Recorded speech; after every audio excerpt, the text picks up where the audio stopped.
বিসমিল্লাহির রহমানির রহিম। প্রায় ৩-৪ দিন থেকে বৃষ্টি হওয়ার কারণে এই ধানগুলো কেটে ডাংগি বানা হয়েছে। দেখতে পাচ্ছেন স্কিমে আমাদের চাপায়ের ভাষা হচ্ছে ডাংগি বেঁধে রেখেছে। তো তো দেখতে পাচ্ছেন অনেক ধানগুলো গেজে গেছে, অনেক গেজেনি, আল্লাহর রহমতে ভালো আছে কিছুটা। তো অনেক ধানগুলো লেসড়া হয়ে গেছে দেখতে পাচ্ছেন। তো ৩-৪ দিন একটানা বৃষ্টি হওয়ার কারণে ধানগুলো অনেক বাদ হইতে চলিতেছে। তো আর ২ দিন যদি পানি বৃষ্টি হয় তাহলে ধানের সমস্যা হয়ে যাবে। তো আল্লাহর কাছে আমরা সবাই দোয়া করছি যেন আর বৃষ্টিগুলো যেন না হয়। তো দেখতে পাচ্ছেন গর্ত করে রেখেছে, তো এখানে গাছ লাগানো হবে। তো বৃষ্টির কারণে গাছ লাগাতে পারছে না।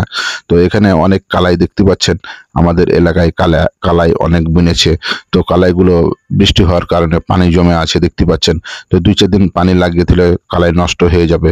তো দেশ ও দেশের বাইরে থেকে যে যেখান থেকে ভিডিওটি দেখছেন, অবশ্যই ভিডিওটি যদি ভালো লাগে লাইক, কমেন্ট, শেয়ার করে এমটিভি বাংলা চ্যানেলের পাশে থাকবেন। আসসালামু আলাইকুম।